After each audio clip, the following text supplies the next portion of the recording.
நல்லது பண்றதுக்கு அரசியலுக்கு வாங்கடா, கொள்ளை அடிக்கிறது கொலை பண்றதுக்கு மாடா அரசியலுக்கு.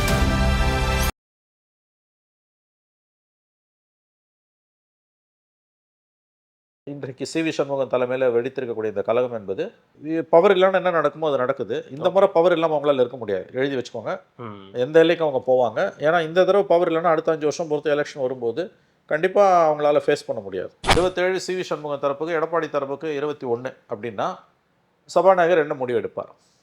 நாங்கள் கட்சியெல்லாம் விட்டு போகலைங்க, நாங்கள் தாங்க மெஜாரிட்டி, நாங்கள் கொறடா உத்தரவு போடுறோம், எடப்பாடி கட்டுப்படல, அவரை பதவி நீக்கம் பண்ணணும். எப்படி இந்த மேட்ரு கோர்ட்டுக்கு போகுது? ஏன்னா 2 தரப்பில் ஒரு தரப்பை ஸ்பீக்கர் அங்கீகரிக்கணும். வரக்கூடிய இண்டிகேஷனை பார்த்தா சி வி சண்முகம் இன்னைக்கு மாலையில் விஜய் சி வி சண்முகம் வீட்டுக்கே போகிறாரு, கேள்விப்பட்டிருப்பீங்க. அதுதான் அளவுகோல். அந்த 27 பேர் இங்கே ஆதரிக்க போகிறான்.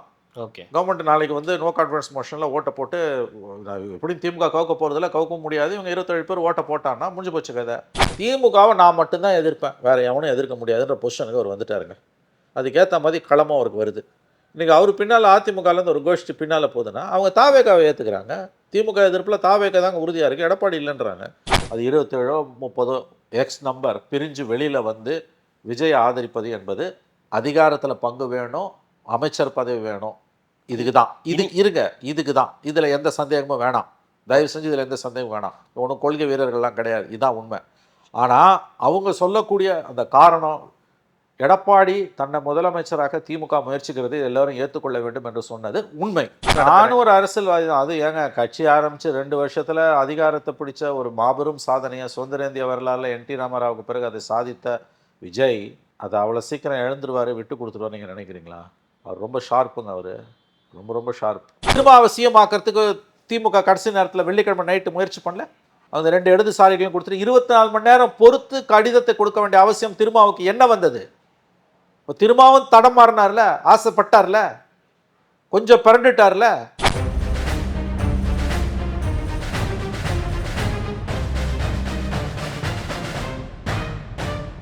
ரெட்ரோலுக்ஸ் நெஞ்சங்களுக்கு வணக்கம். நான் கார்த்திக். இன்றைய பொலிட்டிக்கல் பல்ஸ் நிகழ்ச்சியில் நம்முடைய இணைந்திருப்பவர் மூத்த பத்திரிகையாளர் திரு மணி அவர்கள். வணக்கம் சார். சார் வணக்கம்.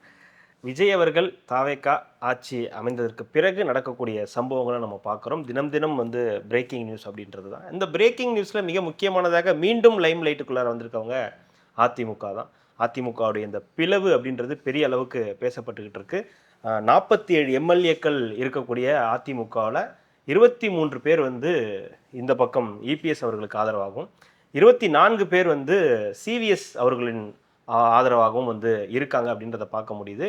இன்றைக்கு காலையில் சி வி சண்முகம் அவர்கள் கொடுத்த பேட்டியில் வந்து திமுகவும் அதிமுகவும் இணைந்து கூட்டணி அமைச்சு ஆட்சி இது பண்ணலாம், அதுக்கு வந்து எடப்பாடி அவர்கள் தான் முதல்வர் அப்படின்றத ஒரு விஷயம் வந்து சொல்லியிருந்தார். அது வந்து ப்ரெஸ் மீட்டில் வந்து உடைச்சிருக்காருன்றதை வந்து பார்க்குறோம்.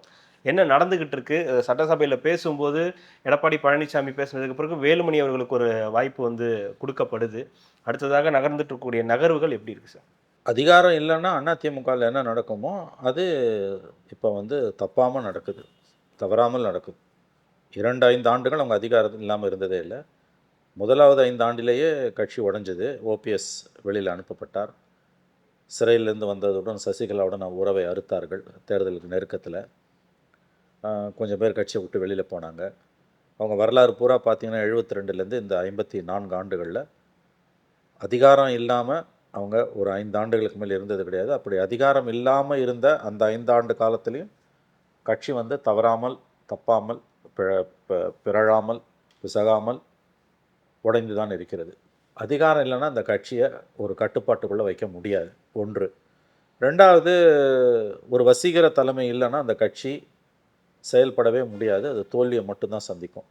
அந்த கட்சியோட வரலாறு பூரா பார்த்திங்கன்னா எம்ஜிஆர் 72லேருந்து 87 வரைக்கும் 5 வருஷம், 77 வரைக்கும் அதிகாரம் இல்லாமல், அப்புறம் 77லேருந்து 87 அவர் வித்தியாசமான தலைவர். முதலமைச்சரான பிறகு அவர் எதிர்கட்சி தலைவராக மாறவே இல்லை. மற்றவங்கெல்லாம் வந்து ஆளுங்கட்சி எதிர்கட்சின்னு கருணாநிதி ஜெயலலிதாலாம் இருந்திருக்காங்க. அவர் ஒன்ஸ் சீஃப் மினிஸ்டர் ஆன பிறகு கண்டினியூஸாக 3 டேர்ம் 10 வருஷம் இருந்துட்டு போயிட்டார். அதுக்கு பிறகு வந்து ஜெயலலிதா 29 ஆண்டுகளில் 5 வருஷத்துக்கு ஒரு தடவை கவர்மெண்ட்டு போவோம், ஆனால் 5 வருஷத்துக்கு ஒரு திரும்ப வரும். கடைசி 2 டேர்ம் ஃபுல்லாக இருக்க முடியல அவங்களால. ஆட்சி அதிகாரத்தை ஜெயிச்சு கொடுத்துட்டு அவங்க இறந்து போனார். வசீகர தலைமை எம்ஜிஆர், ஜெயலலிதா. எடப்பாடி கிட்ட வந்ததுலேருந்து 17 பிப்ரவரியிலேருந்து தோல்வி தோல்வி தோல்வி. 19 பார்லிமெண்ட் அடி, 21 அசெம்பிளி அடி, 24 பார்லிமெண்ட் அடி, நடுப்புற வந்த உள்ளாட்சி தேர்தல்களில் தோல்வி, இடைத்தேர்தல் தோல்வி, தோல்வி தோல்வி தோல்வி தோல்வியை தவிர வேறு எதுவும் அவர் பார்க்கவில்லை. 21 அதிமுக தோற்ற பொழுது பரவலாக வந்த கருத்து, நான் உட்பட அந்த கருத்தை தான் கொண்டிருந்தேன். எனக்கு கூட அந்த ஒப்பீனியன் தான். அதாவது சைக்கிளிக்கல் சுழற்சியில் வருது. 26 மறுபடியும் ஜெயிச்சிருவாங்கன்னு நினச்சேன். ஆனால் 21 66 சீட் வாங்கினவங்க 26 47 சீட்டுக்கு போகிறாங்க. 101 தொகுதியில் டெபாசிட் காலி ஆகுது. ஸோ அந்த கட்சியோடைய எழுச்சி என்பது வந்து ஒரு இடத்துல 3வது இடத்துக்கு போய் 16 இடத்துல டெபாசிட் நிறைய இடத்துல டெபாசிட் 100 இடங்கள் டெபாசிட் போயிருக்கு. ஓகே, 3வது இடத்துக்கு 100 இடங்கள்ல 100 இடங்கள் 3வது இடமா? ஓகே, 100 இடங்களில் 3வது இடம் போயிருக்கு. டெபாசிட் 18 இடங்கள் கிட்ட வந்து டெபாசிட் எழுந்திருக்காங்க. ஓகே, விவரப்பிழை, மன்னிக்கணும். 3வது இடத்தில் தள்ளப்பட்டிருக்கிறார்கள். 100 இடங்களில் 3வது இடம்.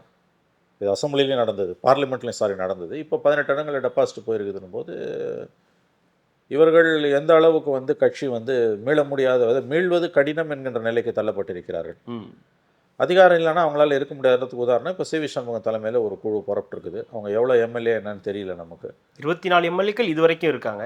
நாளைக்கு எவ்வளோ பேர் வருவான்னு தெரியாது. இப்போ இவங்க ஆதரவு வந்து அவருக்கு கண்டிப்பாக தேவை. ஏன்னா இப்போ இருக்கக்கூடிய இந்த 8 பேரை வச்சுட்டு ஓட்ட முடியாது வண்டியை. ஆகவே அவருடைய நிலைமை வந்து இப்போ எப்படின்னு கேட்டிங்கன்னா, அவர் எண்ணிக்கை அளவில் அவருக்கு அதிமுக வந்து உடைஞ்சு வரக்கூடியவங்க ரொம்ப தேவை அவருக்கு வந்து. அப்போ தான் கம்ஃபர்டபுளாக ரூல் பண்ண முடியும் அவரால். சி.வி. சண்முகம், வேலுமணி, எஸ்பி வேலுமணி, விஜயபாஸ்கர்லாம் அந்த கவர்மெண்ட்டில் வந்து 2011 10 ஆண்டுகள் பவர்ஃபுல்லாக இருந்த மினிஸ்டர்ஸ். பவர் இல்லாமல் இருக்க முடியல அவங்களால. ஸோ அவங்களும் இந்த பக்கம் வராங்க. அந்த ஒரு தேர்தல் முடிஞ்ச அடுத்த கணத்திலிருந்தே வந்து இது ஆரம்பிக்குது அப்படின் போது இது எதை உணர்த்துது? உடனடியாக ஒன்று தான் உணர்த்துது. பவர் இல்லாமல் எங்களால் இருக்க முடியாது. எடப்பாடியை நம்பினா இனிமேல் நாங்கள் அரசியலில் ஜொலிக்க முடியாது, அதிகாரம்லாம் கையில் வராது. தோல்வியை தவிர வேறு எதுவுமே அவர் கொடுக்க மறுக்கிறார். தொடர்ந்து அவர்கிட்ட ஒரு பிரச்சனை இருக்கும், இது நிறைய பிரச்சனை இருக்குன்னு இவங்க நம்புறாங்க. அது உண்மையும் கூட. தொடர்ந்து தோல்விகளை சந்தித்த எடப்பாடி எல்லாரையும் வெளியில் போட்டோன்னு அலோவ் பண்ணார், கட்சிக்காரன், கூட்டணி கட்சி எல்லாரையும். ஆனால் தொடர்ந்து வெற்றி பெற்ற ஸ்டாலின் ஒரு உறுப்பினர் கட்சியை கூட வந்து லெட்டர் பேட் பார்ட்டிஸை கூட வந்து தன் கூட சேர்த்து அரவணைத்து கொண்டார். இந்த முரண்பாட்டை நீங்கள் கவனிக்கணும். ஆகவே இந்த சூழலில் இவர்கள் இன்றைக்கு சி.வி. சண்முகம் தலைமையில் வெடித்திருக்கக்கூடிய இந்த கழகம் என்பது பவர் இல்லைன்னா என்ன நடக்குமோ அது நடக்குது. இந்த முறை பவர் இல்லாமல் அவங்களால இருக்க முடியாது. எழுதி வச்சுக்கோங்க, எந்த எல்லைக்கும் அவங்க போவாங்க. ஏன்னா இந்த தடவை பவர் இல்லைன்னா அடுத்த 5 வருஷம் பொறுத்த எலெக்ஷன் வரும்போது கண்டிப்பாக அவங்களால ஃபேஸ் பண்ண முடியாது. இதுதான் யதார்த்தம். இதில் வந்து அவங்க கட்சி தாவெல்லாம் வராமல் இருக்கிறதுக்கு என்ன பண்ணுறாங்க, நாங்கள் தான் உண்மையான அதிமுக பிளவுபடுது கட்சி. இப்போ 47ல் 2/3 32 இருந்தால் தான் அது ஸ்பிளிட்டு. ஆனால் இவங்க நாங்கள் தான் உண்மையான அதிமுக போது இதில் இருக்க ஒரு சிக்கல் என்னென்னா, அது கட்சி தாவலா இல்லையான்றதை சபாநாயகர் தான் முடிவு செய்யணும். சபாநாயகர் முடிவு செய்ய காலதாமதம் படுத்துறாருன்னா கோர்ட்டுக்கு போகணும். கோர்ட்டில் அது பல ஆண்டுகள் தூங்கும். இப்போ உதாரணத்துக்கு நான் சொல்கிறேன், கடந்த 10 ஆண்டுகளில் 2016 2014 2020 வரைக்கும் அந்த காலகட்டத்தில் சில மாநிலங்களில் இந்தியாவில், குறிப்பாக வந்து தெலுங்கானா, ஆந்திர பிரதேஷ், அப்புறம் வேறு சில ஓரிரு மாநிலங்களில் சிக்கல் என்னென்னா அப்பட்டமான கட்சி தாவல். உதாரணத்துக்கு வந்து இப்போ 40 பேர் இருக்கக்கூடிய ஒரு கட்சியை அதில் வந்து 2/3 வந்து 40 பேர் இருக்க கட்சியில் 2/3 வந்து 13 13 26 14 14 28 வரணும். 28 பேர் வந்தால் தான் கட்சி தாவல். 10 பேர் தான் வெளில போகிறான், 30 பேர் உள்ளே இருக்கான், யார் பிரதான தாய் கட்சியில் இருக்கான். 10 பேர் பிரிஞ்சு முதலமைச்சர் எதிர்கட்சியை ஆதரிக்கிறான். இப்போ உதாரணத்துக்கு நான் சொல்கிறேன், தெலுங்கானாவில் வந்து கேசிஆர் கவர்மெண்ட்டுக்கு மெஜாரிட்டி கொஞ்சம் இழுபறியில் இருக்குது. இழுபறினா நெருக்கத்தில் இருக்குது. 1-2 எம்எல்ஏ தான் கூட நினைக்கிறேன். அவர் என்ன பண்ணுறாரு, இந்த கட்சியை உடைக்கிறார். எந்த கட்சின்னா இவனை ஜெகன் ரெட்டி கட்சியை உடைக்கிறார். ஓகே, அங்கே உடைச்சி அவங்க வந்து எம்எல்ஏவை இழுக்கிறாங்க. ஜெகன் கட்சியிலேருந்து கோர்ட்டுக்கு போகிறாங்க. கோர்ட்டுக்கு போனால் கோர்ட்டில் தூங்குது. எங்கே ஹைகோர்ட்டு சுப்ரீம் கோர்ட்டுக்கு போய் கடைசியில் சுப்ரீம் கோர்ட்டு இறுதி எச்சரிக்கை சபாநாயகர் கொடுக்கும்போது ஆயுள் காலமே முடிஞ்சு போச்சு. எல்லாம் ஃபுல் டேர்ம் முடிஞ்சு போயிட்டான், வீட்டுக்கு போட்டான். 2வது டேர்ம் அவர் ஜெயிச்சு வந்துட்டார். இது ஹைதராபாத்தில், ஆந்திராவில். இந்த பக்கம் என்ன ஆச்சுன்னு கேட்டிங்கன்னா, ஆந்திர பிரதேஷில் இப்போ சந்திரபாபு நாயுடு கட்சியை உடச்சி ஜெகன் ரெட்டி ஆளை இழுக்கிறார். சந்திரபாபு நாயுடு கோர்ட்டுக்கு போகிறார். அங்கேயும் இதே மாதிரி இழுக்குது. முடிஞ்சு அவங்க ஆட்சி அமைச்சிட்டு போயிட்டான். டென்னியரே முடிஞ்சு போச்சு, ஆட்சி காலமே முடிஞ்சிச்சு. இல்லை முடியணும்னு தான் வெயிட் பண்ணுவாங்களா? அப்படி இல்லை, அதாவது இந்த கட்சி தாவல்றது வந்து முடிவு செய்ய வேண்டியது சபாநாயகர். அது உடனே ஆட்டோமேட்டிக் கிடையாது. சபாநாயகர் இழுப்பார். இப்படி தான் இந்தியாவில் நான் சொன்ன 2-3 தெலுங்கானாலையும் ஆந்திராலையும் எனக்கு நல்லா தெரியும். இதுதான் சுச்சுவேஷன். இப்போ இங்கே 32 இல்லாமல் இப்போ உதாரணத்துக்கு வந்து 27 இவங்களுக்கு வந்து 21ன்னு வச்சுக்கோங்களேன். ஒரு ஃபார் எக்ஸாம்பிள் சொல்கிறாங்க. அதாவது 2/3 இல்லை, 32 இல்லை, 27 சிவி சண்முகம் தரப்புக்கு, எடப்பாடி தரப்புக்கு 21 அப்படின்னா சபாநாயகர் என்ன முடிவு எடுப்பார்? அவங்க நாங்கள் கட்சியெல்லாம் விட்டு போகலங்க, நாங்கள் தாங்க மெஜாரிட்டி, நாங்கள் கொறடா உத்தரவு போடுறோம், எடப்பாடி கட்டுப்படல, அவரை பதவி நீக்கம் பண்ணணும். எப்படி இந்த மேட்ரு கோர்ட்டுக்கு போகுது? ஏன்னா 2 தரப்பில் ஒரு தரப்பை ஸ்பீக்கர் அங்கீகரிக்கணும். வரக்கூடிய இண்டிகேஷனை பார்த்தா சிவி சண்முகம் இன்னைக்கு மாலையில் விஜய் சிவி சண்முகம் வீட்டுக்கே போகிறாரு, கேள்விப்பட்டிருப்பீங்க. அதுதான் அளவுகோல். அந்த 27 பேர் இங்கே ஆதரிக்க போகிறான். ஓகே, கவர்மெண்ட் நாளைக்கு வந்து நோ கான்ஃபிடன்ஸ் மோஷனில் ஓட்டை போட்டு எப்படியும் திமுக கவுக்க போகிறதில்ல, கவுக்கவும் முடியாது, இவங்க 27 பேர் ஓட்டை போட்டான்னா முடிஞ்சு போச்சு கதை. இவங்க கோர்ட்டுக்கு போவான், அங்கே தூங்கும். அதுக்கு நடுப்புறம் இன்னும் 21லேருந்து இன்னும் ஒரு 5-6 பேர் இழுத்தான்னு வச்சுங்க, 32 வந்துடும். இந்த சிக்கல் இருக்குது உங்களுக்கு. பட் அதிமுகவோட எதிர்காலம் அதை தான் நம்ம பேசணும். விஜயோட பொலிட்டிக்கல் இன்ஸ்டபிலிட்டி கிட்டத்தட்ட வந்து உறுதிப்படுத்தப்பட்டிருக்கு. அதாவது வந்து இந்த சிவி சண்முக தரப்புலேருந்து வந்தாங்கன்னா தான் விஜயால் ஆள முடியும். ஆமாம், சிபிஐ சிபிஎம் வச்செல்லாம் ஆள முடியாது, இம்சா இது. இப்போ இவங்க கண்டிப்பாக வருவாங்க. ஏன்னா இவங்க நெருக்கடி உங்களுக்கு அதிகாரம் வேணும். தூய சக்தி தீய சக்திக்கு அதெல்லாம் கிடையாது. இனிமேல் அதிகாரம் கையில் வந்தனா அதெல்லாம் பின்னால் போயிடும். ஆமாம், அப்போ அவங்க தப்பிச்சிருவாங்க, கவர்மெண்ட் தப்பிச்சிரும். அதிமுக வந்து அடுத்த 5 வருஷத்துக்கு என்ன ஆகும்? ஆனால் எடப்பாடிக்கு எதிராக இன்னமும் கலகம் வெடிக்கும். இன்னமும் சிவி சண்முகம் எங்களுடைய பொதுச் செயலாளர் எடப்பாடி பழனிசாமி அப்படிதான் பேசுறாரு. அது ஏன்னா கட்சி தவறிலேருந்து தப்பிக்கிறது. நான் தனியாக போலங்க, ஆனால் நான் தான் உண்மையான அதிமுக. இறங்கி வரணும், எஸ்பி வேலுமணி இறங்கி வரணும், அவர் வந்து இறங்கி வரணும், எடப்பாடி இறங்கி வரணும் அப்படின்னு ஒரு ப்ரெஸ் மீட்லையும் சொல்றாரு இல்லையா? ஓப்பனாக சொல்றாரு. ஆமாம், இறங்கி வாழ்றாரு. நீ தோல்வியை தானே கொடுத்த. ஏங்க எடப்பாடிங்க சுய பரிசோதனை செஞ்சுக்கணுங்க. என்னங்க இது, நீங்கள் எல்லாரையும் வெளியில் அனுப்புனீங்க. நீங்கள் சசிகலாவுக்கு செஞ்சது எவ்வளோ பெரிய துரோகம் நீங்கள் யோசிச்சு பாருங்கள். இவ்வளோ முதலமைச்சராக்குனது யார்? சசிகலா. ஜெயிலேருந்து வந்தோடனே ஒரு விதமான ஒரு டைலாக் ஓப்பன் பண்ணியிருக்கணும்ல. சரி, 26லேயாவது பண்ணியிருக்கணும்ல, பண்ணலை. சரி, ஓபிஎஸ் கட்சியில் உங்களுக்கு ஞாபகம் இருக்கும், நம்மளே பேச நம்ம தான் பேச நம்ம இருக்கும்போது அது நடந்தது. அண்ணன் அருமை அண்ணன் எடப்பாடி, ஆறுயிர் அண்ணன் எடப்பாடினாரு. நீங்கள் சேர்த்துக்கல. இன்றைக்கி திமுக பக்கம் போயிட்டாரு. அவர் மட்டுமா போனார்?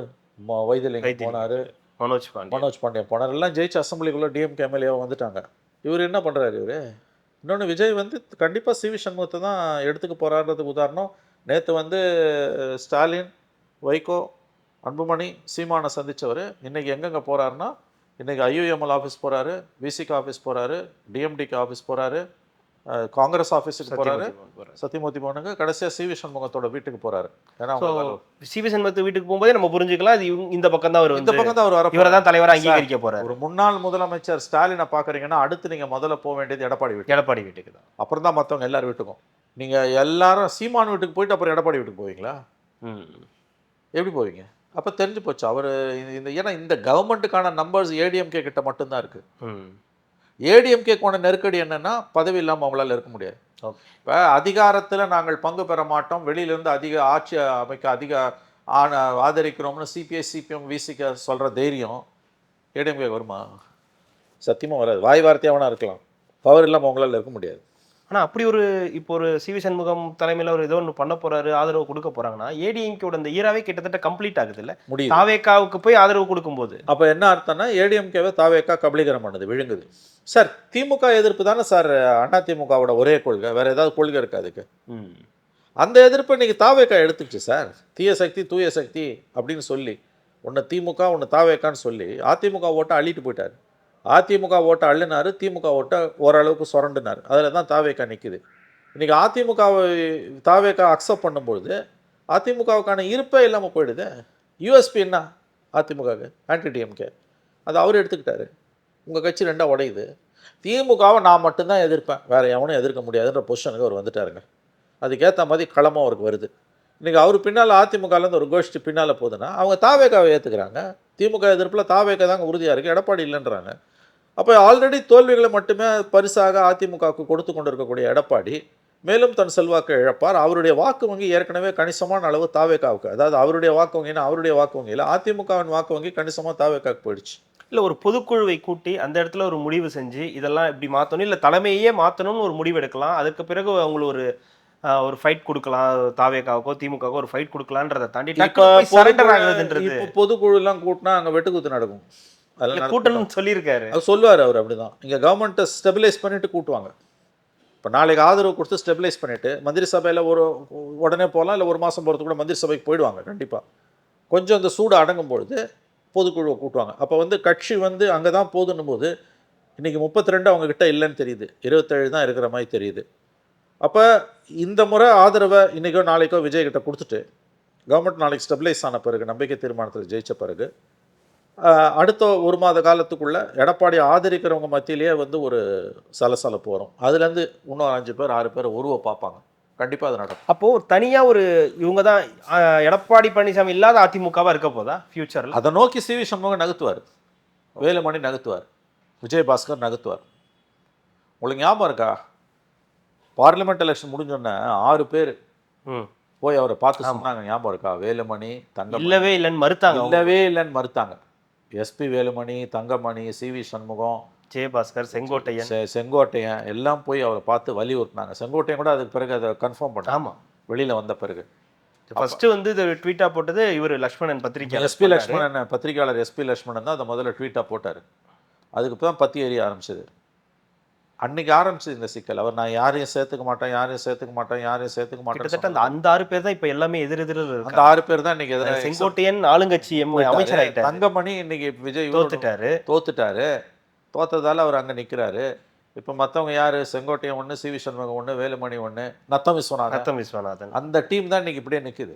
ஏன்னா இவர் எதுவும் கேட்க மாட்டேங்கிறாருங்க. இவர் வந்து தோல்வியை மட்டும்தான் கொடுத்துட்டு இருக்காருங்க. அது ஒரு பெரிய இயக்கம்.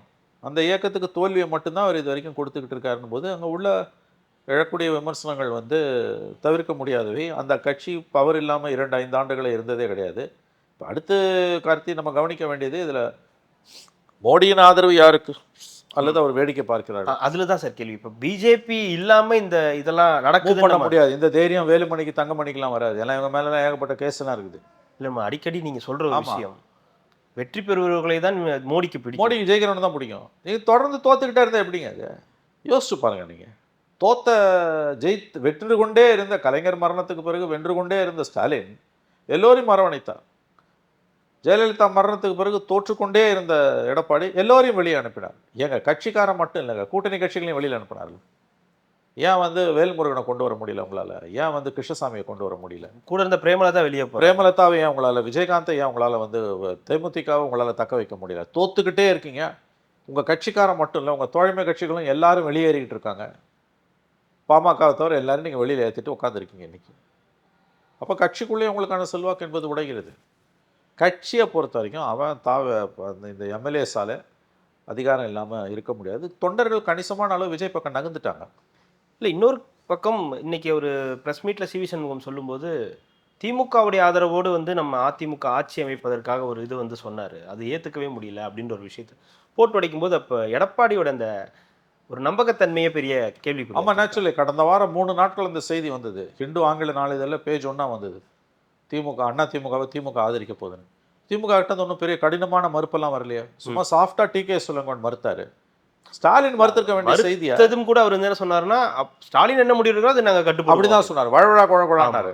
வலிமையாக மறுத்திருக்கணும். அது அவங்க கடும் கண்டனத்தை தெரிவிக்கிறோம். 2 நாள் இல்லாமல் அங்கே பேபி அவர்கள் வந்து அதை பேபி பல்ட்டி அடிச்சார்ல, அவங்க சொல்லிட்டு இங்கே வந்து பல்ட்டி அடிச்சார். பல்ட்டி எப்படி அடிச்சாரு? இந்தியா டுடே கான்க்ளேவில் வந்து அவர் சொல்லும்போது பேபி தெளிவாகவே சொன்னார். ஆமாம், அவங்க வந்து அதிமுக ஆதரிக்கிற ஐடியாவை திமுக முன்மொழிஞ்சது. எங்கள் தலைவர்கள்ட்ட கேட்டாங்க, நாங்கள் அதை ஏற்றுக்க முடியாதுன்றோம், இது பிஜேபி உள்ளே வரதுக்கான வழி அப்படின்னு தெளிவாக பேபி சொன்னார். அதன் பிறகு திமுக கொடுத்த அழுத்தத்தால் அடுத்த நாள் பல்ட்டி அடித்தார். அப்படி சொல்லலை அப்படின்ட்டு ஸ்டாலினும் திமுகன்னு பெயரையே சொல்லலாம். ஆமாம், முதல்ல அந்த தகவலை சொல்லும்போது திமுக பெயரையும் ஸ்டாலின் பெயரையும் உச்சரித்த பேபி அடுத்த நாள் மறுக்கும்போது ஸ்டாலின் பேரையோ திமுக பேரையோ சொல்லலை. அந்த ப்ரப்போசல் வச்சது உண்மைங்க. ஆனால் இன்னைக்கு திருமாவளவனே அதை கிட்டத்தட்ட கன்ஃபார்ம் பண்ணுறது. எனக்கு முதல்வர் ஆப்ஷன் வந்தது, நீங்கள் முதல்வர் ஆகுங்கன்ற ஆப்ஷன் வந்ததுன்னு அவரே உடைக்கிறாரு. அது அப்படி எனக்கு வந்ததுன்னு சொல்ல, அப்படி ஒரு திட்டம் இருந்தது, தகவல் வந்ததுன்றார். அப்போ எல்லாம் உண்மையை வெளியில் வருது இல்லை? திருமா விஷயத்தில் ஒரு பக்கம் ஒதுக்கி வைங்க. திமுக அதிமுக சேர போகிறாங்கன்னு இந்து பேப்பரில் பேஜ் 1 வந்து 3 நாள் இந்த செய்தி வந்தப்போ திமுக வந்து மௌனம் தான் காத்துது. சும்மா வழவழா குழகலான்னு ஒரு ஸ்டேட்மெண்ட் விட்டாங்க. ஆகவே அந்த எல்லைக்கு எடப்பாடி போயிருக்கிறார் என்பது சராசரி அதிமுக தொண்டனை கோபப்படுத்தும் உங்களுக்கு. இல்லை, அது ஒருவேளை நடக்கலைன்ற கோபத்தில் கூட இவங்க வந்திருக்காங்கன்னு சொல்ல முடியுமா? சி வி சண்முகம் டீமு இல்லை இவங்களுக்கு அதில் உடன்பாடு இல்லை, இவங்க அப்பயே எதிர்த்திருக்காங்க. ஏன்னா இது சூசைடுன்னு அவங்களுக்கு தெரியுது. இது போனாலே நம்பரே கிடையாது. இதில் கொடுமை என்னன்னா, இந்த ப்ரப்போசலை வச்சு அவங்க பண்ணக்கூடியது அவங்க நினச்சா கூட அதை சாதிக்க முடியாது. ஏன்னா 59 திமுக, 47 அண்ணா திமுக, 106 தான் வருது. 106ல் வந்து பாமக வருதுன்னு வச்சுக்கோங்க, 110. பிசிகா 2 அவன் வரமாட்டான், பாமக உள்ளேருந்து அவன் வரமாட்டான். ஆமாம். அப்போ 110க்கு தாண்டி வந்து தேமுதிக 1, 111, அமமுக 112, அவ்வளோதான் முடிஞ்சு. நம்பர் எங்கே இருக்கு உனக்கு? அதுக்கே 8 வேணும். 6 என்ன? அது பொலிட்டிக்கல் பாசிபிலிட்டி. என்ன நம்பர்ஸ் கேம் மட்டும் இல்லை, காரி துப்ப மாட்டாங்க மக்கள் உங்களை. இந்த ஒரு தேர்தலோட அரசியல் முடிய போதா?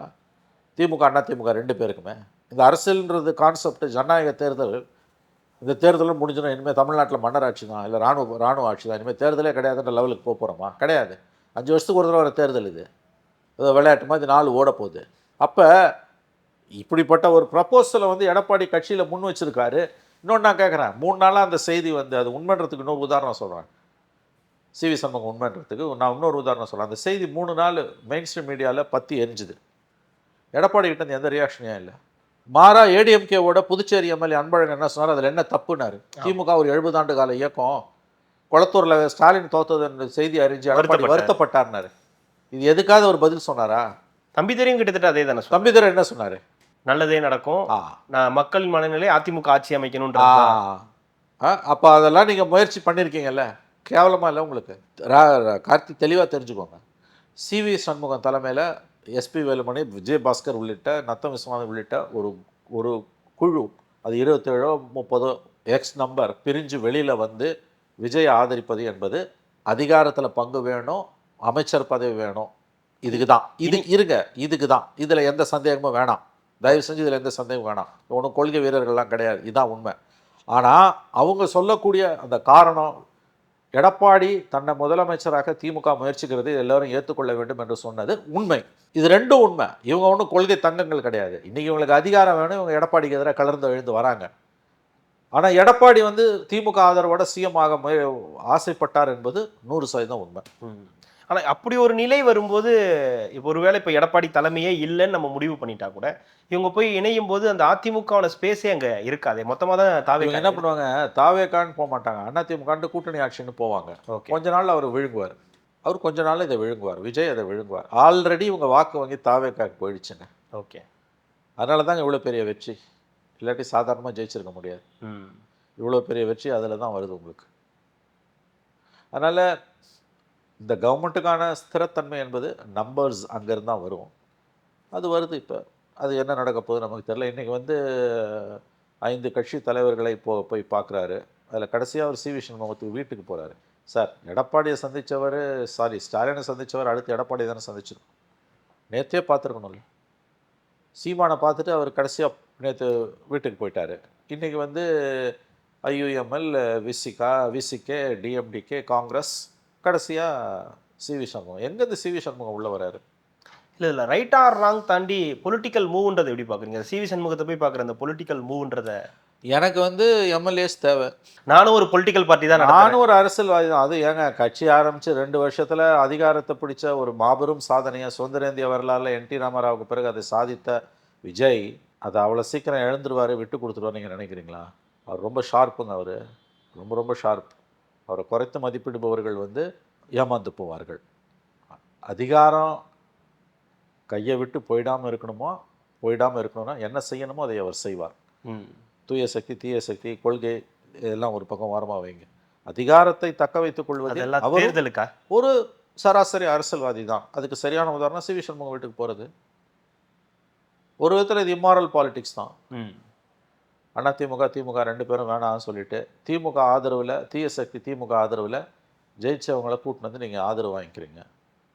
அது அரசியல் சந்தர்ப்பவாதம் தான். அதை விட பெரிய சந்தர்ப்பவாதம் மதவாத பாஜகவுடன் கூட்டணியில் இருந்து ஜெயிச்ச அதிமுகவோட 20 சொச்சம் எம்எல்ஏ வச்சு நீங்கள் ஆட்சியை தொடர போகிறீங்க. இதுவும் சந்தர்ப்பவாதம் தான். அதை விட இது பெரிய முதல்ல சொந்தத்தை விட இது பெரிய சந்தர்ப்பவாதம். அப்போ நீங்களும் சராசரி அரசியல்வாதி தான். மறந்துடாதீங்க. இந்த மாதிரி வந்து ஒரு விஜய் மாதிரியான ஒரு அது எப்படி சொல்கிறது, அதாவது வந்து அவரை குறைத்து மதிப்பிடுபவர்கள் தவறு செய்கிறார்கள். விஜய் மாதிரி வந்து ஒரு ஷார்ப்பு ஃபோக்கஸ் இருக்கக்கூடிய பாலிட்டிஷியன். ஏன்னா அவர் கட்சி ஆரம்பித்து 2 வருஷத்தில் ஆட்சியை பிடிச்சிருக்கார். நிறையா படங்கள்லாம் அதுக்காக எல்லாம் உழைச்சிருக்காரு. டே ஒன்லேருந்து சிஎம் ஆகணும்னு ஆசை இருக்குது. அவருடைய திரைப்படங்கள் அதுக்கு அவர் பயன்படுத்தியிருக்கார். ஃபார் எக்ஸாம்பிள் சர்க்கார் மாதிரியான படங்கள்லாம். அப்படிப்பட்ட ஒரு ஆளுமை, ஒரு பர்சனாலிட்டி அதிகாரத்துக்கு வந்தார்னா அவ்வளோ சீக்கிரம் அதை விட்டு கொடுக்க மாட்டார். அதாவது கொள்கை கோட்பாடு வெங்காயம்னு சொல்லிட்டு எனக்கு வந்து ஆதரவு வேண்டான்ட்டுலாம் அவர் விலகிலாம் போக மாட்டார். அவர் 5 ஆண்டுகள் ஆளுவதற்கு வசதியாக நிம்மதியாக ஆள்வதற்கு கம்ஃபர்டபுளாக ரூல் பண்ணுறதுக்கு ஒரே ஒரு கட்சிக்கிட்ட தான் நம்பர்ஸ் கிடைக்கும். ஏன்னா அவருக்கு நம்பர்ஸ்க்கு இல்லை. அது அதிமுக கிட்ட தான் கிடைக்கும். இந்த சிபிஐ சிபிஎம் ஐயுஎம்எல் விசிகே வந்து ரொம்ப ரொம்ப டெம்பரரி. எந்த நேரமும் கவுப்பாங்கன்றது அவருக்கு ரொம்ப நல்லா நம்மளோட தெரியும். அப்போ குஷனிங் வேணும்னா ஏடிஎம்கே கிட்ட தான் போய் ஆகணும். அதுதான் ஒன்லி சொல்யூஷன். இது வந்து இந்த உண்மை ஒரு குழந்தை கூட தெரியும். அரசியல் அறிவில் குழந்தையா இருக்கிறது கூட தெரியும். அது விஜய்க்கு தெரியாதா? இல்லை, ஒரு ஷார்ப் பொலிட்டீஷியன் அப்படின்ற ஒரு வார்த்தையை பயன்படுத்தும் போது எதை பேஸ் பண்ணி ஒரு ஷார்ப் பொலிட்டீஷியனாக மாறுறாருன்ற ஒரு கேள்வி. ரெண்டாவது, அவர் இந்த ஆட்சி அமைக்கிறதுக்கு திமுக கூட்டணியிலேருந்து மதச்சார்பற்ற கூட்டணி கட்சிகள் தான் தேவைப்பட்டிருக்காங்க. இப்போ வந்து அதிமுகவுடைய நம்பர்ஸ் அவருக்கு வந்து தேவைப்படுதுன்னா இதை பார்க்குற மக்கள் எப்படி புரிஞ்சுப்போம்? இல்லை, அதான் சிவி சண்முகம் தெளிவாக சொல்லிட்டாரு. நாங்கள் இப்போ எந்த கூட்டணியில் இல்லைன்ட்டார். அது என்னன்னா, நான் பாஜக கூட்டணியில் இருக்கேன்றதுக்காக சரி, இது எங்களை சேர்த்துக்காமல் இருந்துடாதீங்க. ஒன்ஸ் பாஜக கூட்டணியை விட்டு வந்தால் அவங்களுக்கு ஞான ஸ்நானம் பண்ணி அவங்களுக்கு தூய்மையாக்கிடுறோம். இதுதானே நடக்குது. ஏன் இதை கலைஞர் பண்ணலையா?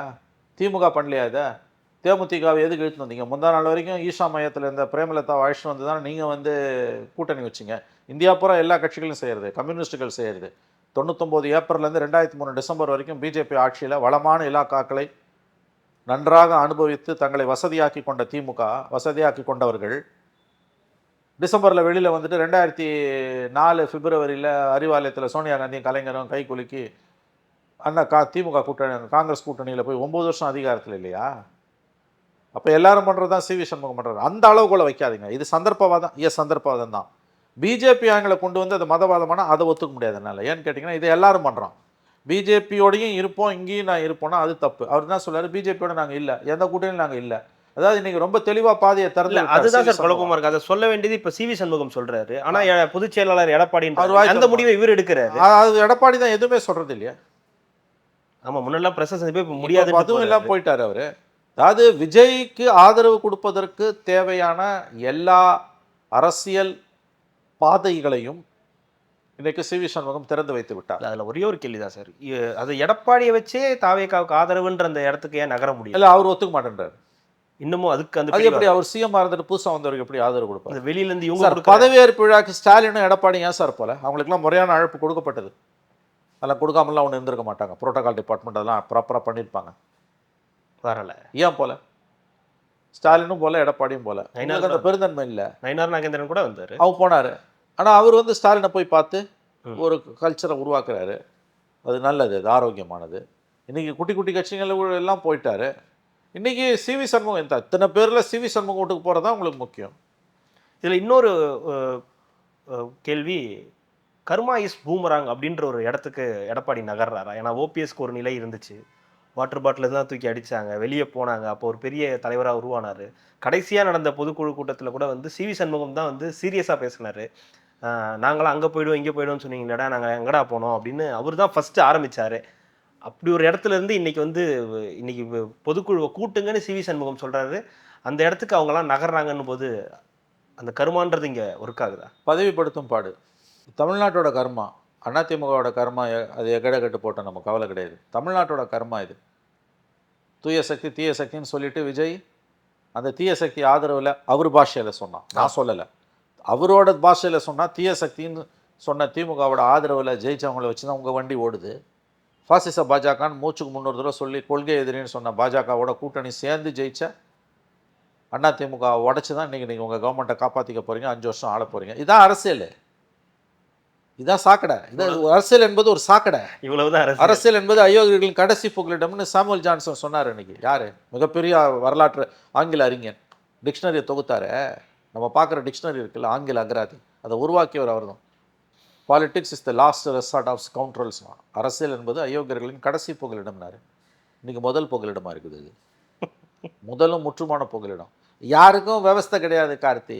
அடிப்படையில் யாருக்கும் விவஸ்தை கிடையாது. எல்லாரும் மக்களை ஏமாத்துறாங்க. வேறு வழியில் நம்ம இந்த சிஸ்டத்துக்குள்ளே இருக்கோம். போய் நோட்டாவுக்கு ஊற்ற முடியாது. அதனால் இருக்கிறதுல எது பெஸ்ட்டுன்னா, எந்த புள்ள நல்ல புள்ளனா அதை கூரை மேலே ஏறி கொல்லி வைக்குது பாரு, நல்ல புள்ளனால அந்த கதை தான் இது. இது என்னங்க வெக்கங்கட்ட அரசியல்? எதையாவது ஏற்றுக்க முடியுதா? அப்போ எல்லாரும் பண்ணுறதும் கரெக்டு தான். இல்லை அப்போ நடுப்புற அந்த ஒரு வாரம் வந்து எடப்பாடியை சிஎம் ஆக்க திமுக முயற்சி பண்ணுச்சு. அந்த அவலத்துக்கு என்ன பேர்? இவங்க எல்லாரும் ஒரே தட்டில் தான். அதாவது இப்போ திரும்ப சிஎம் ஆக்கிறதுக்கு திமுக கடைசி நேரத்தில் வெள்ளிக்கிழமை நைட்டு முயற்சி பண்ணல. அந்த 2 இடதுசாரிகளையும் கொடுத்துட்டு 24 மணி நேரம் பொறுத்து கடிதத்தை கொடுக்க வேண்டிய அவசியம் திருமாவுக்கு என்ன வந்தது? இப்போ திருமாவும் தடம் மாறினார்ல, ஆசைப்பட்டார்ல, கொஞ்சம் பிறண்டுட்டார்ல. மு வீரபாண்டிய சொல்கிறாரு, இடதுசாரிகள் ஆதரவு கொடுக்குறோம், எங்கள் முடிவு தான், இடதுசாரிகள் முடிவு தான் திருமா ஏற்கனவே எங்களிடம் தெரிவித்து விட்டார். 6:30 மணிக்கு அவர் வந்து விடுவார்னு 5:45 ப்ரெஸ் மீட்டில் சொல்கிறாரு. மறுநாள் சாயங்காலம் 4:30 மணிக்கு தான் அவர் தோன்றுகிறார் மக்கள் முன்னால். எங்கே போனார்னு தெரியல, அவர் எந்த பண்ணிட்டு இருந்தான்னு தெரியல. அவர் சிஎம் ஆக்கிறதுக்கு ஒரு முயற்சி நடந்தது. அது எவ்வளவு தவறான முயற்சி. 34% வாக்கு வாங்கின கட்சியை விட்டுட்டு 1/2% ஓட்டு வாங்கின கட்சியை கூட்டு நான் சிஎம் ஆக்குவேன்னா இது எவ்வளவு தவறான ஒரு முயற்சி. அந்த முளையிலேயே என் திருமா கிள்ளி அறியல. இன்னைக்கு வார்த்தை ஜாலத்தில் ஈடுபடுறாரு திருமா. என்னை முதலமைச்சராக்க திமுகவும் அதிமுகவும் முயற்சித்ததாக தகவல் வந்ததுன்னு இவருக்கு தெரியும். அது ஆதரவு கடிதம் கொடுக்காமல் ஒரு மாபெரும் ஆதரவு கடிதம் கொடுக்காமல் கிட்டத்தட்ட 24 மணி நேரம் அவர் தாமதப்படுத்தியது எதற்காக என்பது திருமாவின் மனசாட்சிக்கு தெரியும். ஒரு கட்சியின் தலைவருக்கு தகவலாக வரும். திருமா தன்னையும் ஏமாற்றி தன் தொண்டர்களையும் ஏமாற்றி மக்களையும் ஏமாற்றி கொண்டிருக்கிறார். அப்ப யாருக்கும் விவஸ்தை கிடையாது. எதனால் சொன்ன திமுக அதிமுக திருமா விஜய் ஏங்க சிவி சண்முகம் உடைச்சுதான் அவங்க கவர்மெண்ட் நிற்கணும்னா எதுக்கு இந்த கவர்மெண்ட்ன்ற நான்? அப்போ தூய சக்தியெல்லாம் பேசாதீங்க. எல்லாம் ஒன்று தானேங்க. நீங்கள் அத்தனை பேரும் ஒன்று தானேங்க. அத்தனை அரசியல்வாதியும் ஒன்று தான். பவர் வேணும். பவரை காப்பாற்றிக்கிறதுக்கு எந்த எல்லைக்கும் போவீங்க. இந்த பக்கம் திமுகலேருந்து இழுகிறீங்க, இந்த பக்கம் அதிமுகலேருந்து இழுகிறீங்க. இப்போ மக்கள் எப்படி இதை புரிஞ்சுக்கணும்? வேறு வழி இல்லை, நம்ம ஓட்டு போடுறோம், இன்னொரு தேர்தல் வரக்கூடாது. ஆனால் பெரிய பெரிய வார்த்தைகளை பேசாதீங்க, அவ்வளோதான். தூய சக்தி தீய சக்தி இந்த கதையெல்லாம் வேணாம். எல்லாம் வந்து நீங்கள் அத்தனை பேரும் பக்தவச்சலம் திமுக அதிமுக பற்றி சொன்னது இன்றைக்கி எல்லாருக்கும் அவர் கட்சி காங்கிரஸ் உட்பட பொருந்தும். ஒரே குட்டையில் ஒரே மட்டைகள் தான். யாருக்கும் எந்த வித்தியாசமும் கிடையாது. இப்போ சிவி சண்முகம் வீட்டுக்கு எதுக்குங்க விஜய் போகிறாரு சொல்லுங்கள்? எடப்பாடி வீட்டுக்கு போனால் லாஜிக்குங்க. அவர் ஒரு முன்னாள் முதலமைச்சர். அவர் தோத்தே போனாலும் போகலாம். அதிமுக சைபர் ஆகி எடப்பாடி உட்பட தோற்று போய் சைபர் ஆகி போச்சு அதிமுக. அப்போ கூட நீங்கள் எடப்பாடி வீட்டுக்கு போகலாம். அதில் ஒரு லாஜிக் இருக்குது. ஆனால் முன்னாள் முதலமைச்சர் மூத்தவர்களை மதிப்பது என்பது இந்திய மரபு. ஸ்டாலினை போய் பார்த்தீங்களா? நல்லதொரு அரசியல், ஆரோக்கியமான அரசியல். பகைமை ஒரு 10% குறையறதுக்கு, வன்மம் குறையறதுக்கு உதவும். அது நல்லது. அடுத்து எடப்பாடி வீட்டுக்கு தானே போயிருக்கணும். வைகோ வீட்டுக்கு போகிறீங்க, அன்புமணி வீட்டுக்கு போகிறீங்க, சீமான் வீட்டுக்கு போகிறீங்கன்னா அப்போ உங்கள் நோக்கம் வந்து அரசியல் உள்நோக்கம் கொண்டதும். இதோட அடுத்த கட்டம் நீங்கள் சிவி சண்முகம் வீட்டில் போய் நிற்கிது. இத்தனை பேர் வீட்டுக்கு போனதும் சரி, ஐயோஎம்எல் கரெக்டு, விசிகா கரெக்டு, தேமுதிக correct, Congress correct. C V Shanmugam வீட்டுக்கு எந்த கேட்டகரியில் போவீங்க? அப்போ இந்த அரசியல் வந்து எந்த அளவுக்கு ஒரு சுயநலம் நோக்கம் கொண்டதான் மாறுது. 47 27 உடச்சி நீங்கள் ஆட்சி அமைக்க போகிறீங்க, காப்பாற்ற போகிறீங்க. கொஞ்ச நாளில் அந்த 21 கூட 5 பேர் இங்கே வரலாம். பட் இது வந்து நான் என்ன சொல்கிறேன்னா, இந்த மாற்றி பேசுகிறான் பாருன்னு இல்லை. நீங்கள் பெரிய தத்துவ விசாரணைகளில் ஈடுபட்டிங்கன்னா யாரும் தப்ப முடியாது. நீங்கள் அத்தனை பேரும் ஒன்று தான். அரசியல் என்பது ஒரு சாக்கடை. Politics is the last resort of ஸ்கவுண்டரல்ஸ்னு சொன்னாங்க இல்லையா? அது 100% உண்மை. மாற்றும் கிடையாது, ஒரு வெங்காயமும் கிடையாது. வாக்களிப்பது என்பது ஒரு பெரிய ரஷ்ய எழுத்தாளர் சொன்னதும், பெண் எழுத்தாளர், ஒரு புரட்சிக்காரி. வாக்களிப்பது என்பது எதையாவது மாற்றும் என்றால் இவர்கள் வாக்களிப்பதையே சட்டவிரோதமாக மாற்றி விடுவார்கள். voting change anything they would have make it illegal. வாக்களிப்பது என்பது ஓட்டுரிமைன்னு இருக்குல்ல, அந்த ஓட்டுரிமை என்பது எதையாவது மாற்றும்னா என்னைக்கோ அதை இவங்க சட்டவிரோதமாக மாற்றிட்டு இருப்பானுங்க. ஏதாவது மாறப்போதா? இந்த இந்த எப்படி சொல்கிறது, இந்த ஜிகினா வேலை 700 கடையை மூடுறது, அதிரடிப்படை, அது இதெல்லாம் கொஞ்ச நாளில் பிஸ்னஸ் ஆஸ் யூஷுவல். இப்போ போய் சேர போகிறவங்களாம் யாருங்க? சேர போகிறவங்க யார்? அதிகப்படியான ஊழல் குற்றச்சாட்டுகளை எதிர்கொண்டிருப்பவர்கள், ஊழலில் மூழ்கி முத்தெடுத்தவர்கள். அதனால் பெரிய நம்பிக்கைகள் எதுவும் வேண்டாம். இது பிஸ்னஸ் ஆஸ் யூஷுவல். ஒரு தனி மெஜாரிட்டி இல்லைன்னா என்னெல்லாம் நடக்குமோ அத்தனை அவலமும் நடக்குது. Coming back to your original question நீங்கள் கேட்ட கேள்விக்கு திரும்ப வருவோம். அதிமுகவோட எதிர்காலம் என்னென்னா, அது ஒரு பிரிவாக பிரிஞ்சு போய் கூட்டணி ஆட்சின்னு சொல்லிக்கிட்டு தாவக்காவோட இணையாமல் நாங்கள் தான் உண்மையான அதிமுகன்னு இணைய போகிறாங்க. மந்திரிங்க 4-5 மந்திரி வரப்போகிறாங்க. 3 மந்திரி 5 மந்திரி ஒரு ஷேப்புக்கு வருமா இல்லை அது இல்லை ஷேப்புக்கு வந்துடும். பவர் ஷேப்ஸ் எவ்ரி திங் ஆள போகிறாங்க. அதிமுகவோட எதிர்காலம் தான் உங்கள் கொஸ்டின். அது ரொம்ப பிளிக்காக தான் இருக்குது. ஏன்னா அதிமுக கடந்த காலங்களில் தலைவர்களை மட்டும் இழந்து கொண்டு இருந்தது. இங்கேருந்து அங்கே ஓடுவான், அங்கேருந்து இங்கே ஓடி வருவான். ஆனால் அதிமுகவோட ஓட் பேங்க் வாக்கு வங்கி அதிமுக அதிகாரபூர்வ அதிமுக கிட்ட தான் இருந்தது. இந்த தடவை ஏற்பட்டிருக்க மாற்றம் அதிமுகவோட வாக்கு வங்கி 54 ஆண்டுகளாக இருந்த வாக்கு வங்கி ஜெயலலிதா மரணத்துக்கு பிறகு அதில் ஒரு 2% வெளியில் போச்சு. 2லேருந்து 3%. சில பேர் சொல்கிறாங்க 5% வரைக்கும் கூட. ரொம்ப டெம்பரவரி கன்சர்வேட்டிவாக பார்த்தா கூட 3% வெளியில் போச்சு. இன்றைக்கி அது பெரிய அளவில் வெளியில் போயிருக்கு. விஜயோட இவ்வளோ பெரிய வெற்றிக்கு காரணம் கணிசமான அளவு அதிமுக வாக்குகள் அங்கே நகர்ந்தது. இப்போ இந்த 5 வருஷம் பவர் இல்லாமல் இருந்தாங்கன்னா அவங்களால தக்க வைக்க முடியாது. அது கடினமானது. ஒரு விதத்தில் இது தவிர்க்க முடியாது. அதாவது எடப்பாடி எல்லாரையும் அரவணைச்சிருந்தா கூட இந்த தோல்வி வந்திருக்கும்னு ஒரு கருத்து இருக்குது. சசிகலா, ஓபிஎஸ் எல்லாரையும் உள்ள வச்சிருந்தாலும் இல்லை ஒரு எதிர்க்கட்சியா வந்திருக்க வாய்ப்புகள் இருக்குன்ற ஒரு அது வேணா இருந்திருக்கலாம். அது வேணா இருந்திருக்கலாம். அதிமுக இடத்த திமுக பிடிச்சிருக்கும். ஒரு எதிர்க்கட்சியாக இருந்திருக்கும். ஆட்சியை பிடிச்சிருக்க முடியாது. ஓகே இல்லை அது அவங்களுக்கு ஒரு ஓகேவா இருந்தது. அது ஓரளவு ஓகே. அந்த எதிர்க்கட்சியில் உட்காந்துருக்கோம் நம்ம அந்த பொசிஷன் அப்படியே தக்க வச்சு. இப்போ 3வது பொசிஷன் போயிட்டாங்க. ஒன்றுபட்ட அதிமுக இருந்திருந்ததுன்னா சசிகலா, ஓபிஎஸ், டிடிவியும் உள்ள வச்சுக்கிட்டு இருந்தா மேபி 60 சீட்டு வரைக்கும் வந்திருக்கலாம். அப்போ ஆட்சியை பிடிச்சி அவங்களுக்கு இவங்களுக்கு ஒரு 13 நம்பர்ஸ் தான் டிஃபரன்ஸ். ஆமா 12, 47, 59. நான் ஸ்பேஸை தன்னுடைய அரசியல் ஸ்பேஸை, பொலிட்டிக்கல் ஸ்பேஸை அதிமுக தாவேகாவிடம் காவு கொடுத்து விட்டது. ஏன்னா இவங்களோட ஒரே யூஎஸ்பி ஆன்டி-டிஎம்கே. அது உங்களை விட அதிகமாக அவர் பண்ணுறாரு. யார்? விஜய் பண்ணுறாரு. அப்போ ஆட்டோமேட்டிக்காக அது அங்கே தான் போகும். அதுதான் நடந்துட்டு இருக்கு. கடைசியாக ஒரே ஒரு கேள்வி சார். எல்லாரையும் சந்திச்சிட்டாரு, எல்லாரையும் சந்திச்சிட்டு இருக்காரு. அமமுக தினகரன், ஆயிப்புத்த அமமுக புரட்சி தாய் சின்னம்மா இவங்களையெல்லாம் சந்திக்க வாய்ப்புகள் எனக்கு தெரியலைங்க. அவங்க அங்கே போவாரான்னு இந்த நிகழ்ச்சி நிரல் அது இல்லை. எனக்கு கேட்டால் அவங்களையும் சந்திச்சிடலாம். எல்லாரையுமே சந்திச்சு எடப்பாடி உட்பட சிவி சண்முகி சந்திச்சு எடப்பாடியும் சந்திச்சு எதுக்கு ஒருத்தர் மட்டும் விட்டு தீண்டாமல் இல்லையா? அப்புறம் இவர் ராமதாஸ் அவர்களையும் போய் சந்திக்கணும். ஐயா மருத்துவர் ஐயா போய் ராமதாஸையும் பெரிய போவாருன்னு நினைக்கிறேன். கண்டிப்பாக போவார். தமிழ்நாட்டில் இருக்கக்கூடிய மூத்த தலைவர் எல்லாரையுமே பார்த்துருங்களேன். எதுக்கு மிச்சம் வைக்கிறீங்க? எடப்பாடியை பாருங்க, சசிகலாவை பாருங்க, டிடிவியை பாருங்க, ராமதாஸையும் பாருங்க, அத்தனை பேரையும் பார்த்துருங்க. புரட்சி தாய் சின்னம்மா சந்திக்கும் போது ஜெயா டிவியில் நல்லா பெருசாக போடுவாங்க. ஒரு எல்லாரோட ஈகோவையும் சாட்டிஸ்ஃபை பண்ண மாதிரி இதுவரையும் யாருமே செய்யாத ஒரு எல்லாரையும் முடிச்சாச்சு. எல்லாரையும் போய் பார்த்துட வேண்டியதான். எல்லாருக்கையும் முடிச்சிட்டிங்க. இன்னைக்கு காலையிலேயே காமராஜ் சொல்லிட்டாரு நமக்குள்ள சில கசப்பான அனுபவங்கள் இருந்திருக்கலாம், முடிஞ்சிருச்சு. நான் இன்னைக்கு பாக்குறேன் சென்னையே அவ்வளவு கிளீனா இருக்கு. அவ்வளவுதான். ஒரே நாள்ல சுத்தமாயிடுச்சு. 3 நாள்ல சுத்தமாயிடுச்சு. சென்னை அவ்வளவுதான். அரசியல்வாதிங்க மாத்தி தான் பேசுவாங்க. நீங்க சொன்ன மாதிரி புரட்சி தாய் சின்னம்மா, தினகரன் ஏற்கனவே அவங்க எம்எல்ஏ மாத்தி பேசிட்டாரு பாத்தீங்களா அசம்பிளில. அதான் தெரிவிச்சிட்டாரு அவரு. அதுதான் சொல்றேன். ஆமா சென்னையே கிளீன் ஆயிடுச்சுன்ட்டு. ஆமா போலீஸ்ல கிண்டி போலீஸ்ல கம்ப்ளைண்ட் கொடுத்தாரு.